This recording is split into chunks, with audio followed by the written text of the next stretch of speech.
অন্য কোনো দিন আমার ভিডিও দেখো না, তাতে আমার কোনো আফসোস হয় না, কিন্তু আজকের ভিডিওটাকে স্কিপ করো না।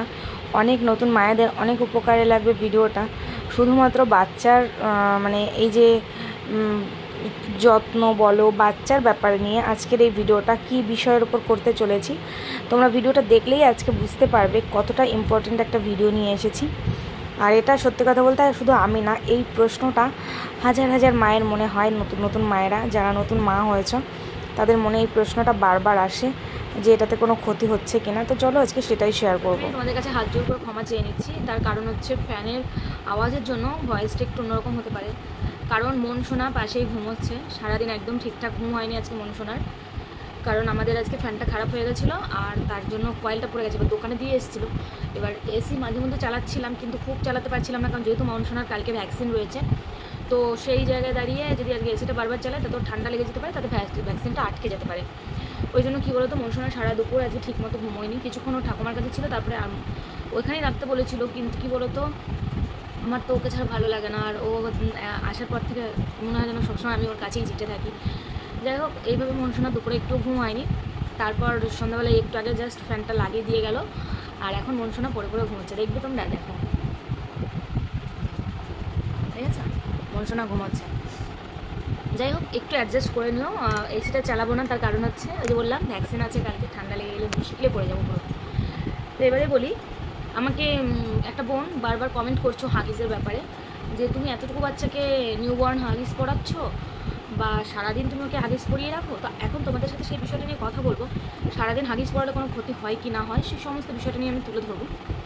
প্রথমেই বলি, হ্যাঁ গো, আমি ওকে সারাদিনই প্রায় পরিয়ে রাখি।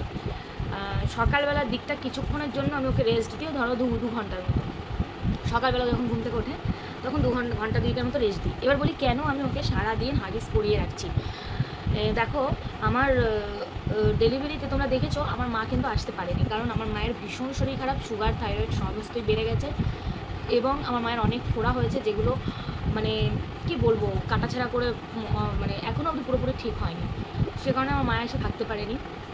আর আমার মায়ের কাছে যাওয়ার কথা ছিল, কিন্তু যেহেতু মাম্পু সোনার এদিকে এক্সাম হচ্ছিলো, মাম্পু সোনাকে একা রেখে তো আমি যাবো না, তাই আমিও যাইনি। এখানে যতটুকু যা করার তোমাদের দাদাভাই করছে, আর আমার শাশুড়ি মা রান্নার দিকটা দেখছিলো, উনি রান্নাবান্না করে দিচ্ছিলো আমাকে। তো ওনারও বয়স হয়েছে, তার জন্য কি বলো তো, এবার এক সেকেন্ড, মানে জোরে জোরে কথা বলছি তো মাঝে মাঝে নড়ে উঠছি, ভীষণ কান পাতলা, মানে সব দিকেই কান থাকে, একটা সুচ পড়লে সেটাতে আওয়াজও উঠে যায়, এরকম একটা ব্যাপার। তো যাই হোক, এবার বলি, এবার তোমাদের দাদাভাই সমস্ত ধোয়া কাচা করতো। ওর ডেলিভারির পর তোমাদের দাদাভাই প্রায় 1 মাস কাজে যায়নি, যে কারণে কিন্তু কাজের জায়গায় একটা প্রবলেম চলছে, এখন অবধি কাজে কিন্তু ও যেতে পারছে না, যেহেতু 1 মাস কাজে যায়নি। নতুন জয়েন করেছিল, তোমরা জানো অনেকেই, যে ডেলিভারির 1 মাস আগে ও নতুন প্ল্যান্টে কাজ পেয়েছে। কিন্তু ডেলিভারির পর যেহেতু ওকেই সব দিকটা সামলাতে হয়েছে, আমার আমার আমার যেহেতু সিজার হয়েছে, সি সেকশন ডেলিভারি, আমি তো কিছুই করতে পারতাম না। তো ওই সবটা ও ঘরে থাকতো, ও বাসন ধোয়া, কাচাকুচি, ঘর ডোর পরিষ্কার করা, আমাকে ড্রেসিং করে দেয়া, মানে ম্যাক্সিমাম ঘরের একটা যে কাজ থাকে সেটা ও করতো, আর মা রান্নার দিকটা সামলাতো, মানে আমার শাশুড়ি মা। তো তার জন্য কী হচ্ছে, কাজের জায়গায় প্রবলেম হয়েছে, এখন অবধি কাজে ওকে জয়েন করতে দেয়নি। যাই হোক, সে আমার একটা ক্ষতি হয়ে গেছে, কাজের ক্ষতি, বিশাল বড় ক্ষতি, যার হয় সেই বুঝতে পারে। জানি, আশা করি হয়তো ঠিক, জানি না কবে ঠিক হবে, ঠিক তো হবে, একটু দেরি হবে, সামনেই পুজো, আর পুজোর আগে এরকম কাজ বন্ধ, বুঝতেই পারছো।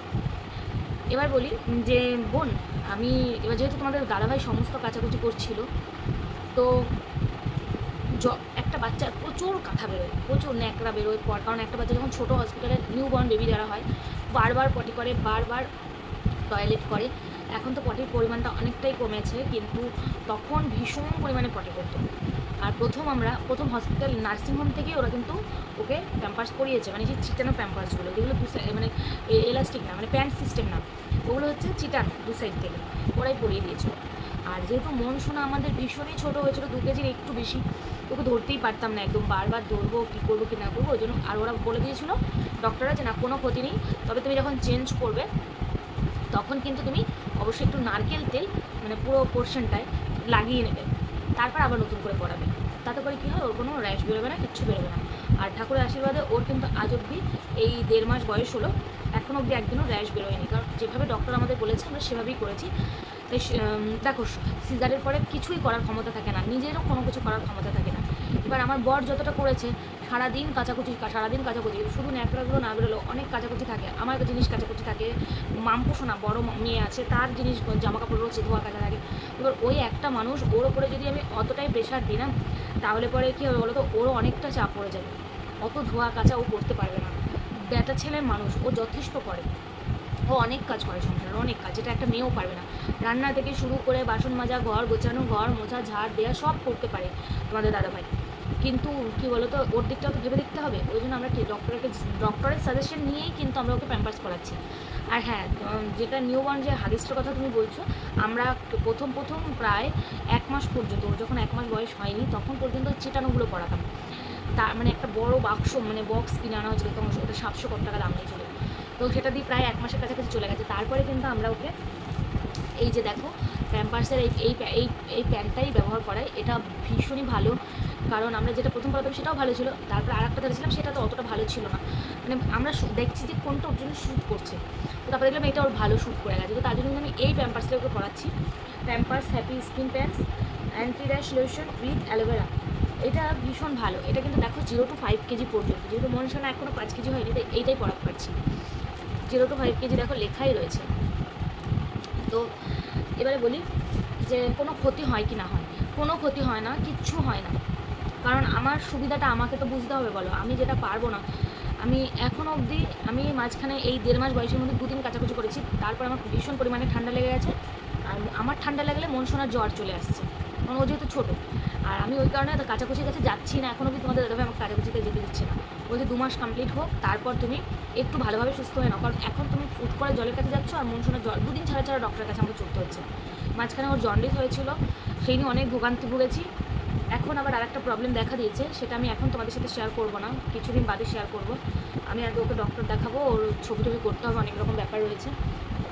তো ওকে ডক্টর দেখিয়ে তারপরে ওর ছবি যা যা করার করতে হবে, তারপর তোমাদের সাথে পুরো বিষয়টা ক্লিয়ার করে বলবো। শুধু এটুকুই বলবো, তোমরা বড়রা যারা আছো প্লিজ ওকে একটু প্রে করো ওর জন্য। ও যেদিন থেকে মানে আমার পেটে এসেছে সেদিন থেকে আমি ভুগেছি, আর যেদিন থেকে পৃথিবীতে ও এসেছে সেদিন থেকে ওর শরীরটা নিয়ে ভুগছে। তাই প্রে করো একটুখানি, ও যেন সুস্থভাবে স্বাভাবিকভাবে বড় হয়। আর কিচ্ছু চাওয়ার নেই আমার তোমাদের কাছে, কিচ্ছু না। আর যে বিষয়টা তোমাদের সাথে বলবো সেটা অবশ্যই বলবো, কিন্তু একটা দিন বাদে বলবো। আমি একটু ধাতস্থ হয়ে নিই, একটু সামলে নিই। ব্লগ করার মতো মানসিক অবস্থা নেই, ক্যামেরা খুলে কান্নাকাটি করলেই সেই ব্লগে ভিউ আসবে। আর যদি আমি ফ্যামিলি কেচ্ছা বা ফ্যামিলির প্রবলেম শেয়ার করতে পারি তবেই ভিউ আসবে, এরকম ভিউ আমার চাই না। আমি ফ্যামিলি কেচ্ছা বিক্রি করতেও বসি না, সেটা আমার ভালোও লাগে না। তাহলে পরে অনেক সময় অনেক টাকা ইনকাম করতাম এতদিনে। আমার মনে হয় না যে আমি ফ্যামিলি কেচ্ছা বিক্রি করলে সেই বিষয়টা 1 দিন 2 দিন পাবলিক নেবে, এবং তারপরে আমার উপর তাদের যে একটা ইমপ্রেশন তৈরি হবে সেটা ভালো হবে। প্রত্যেকের ফ্যামিলিতে ঝামেলা হয়, অশান্তি হয়, সেগুলো ভালো নয়।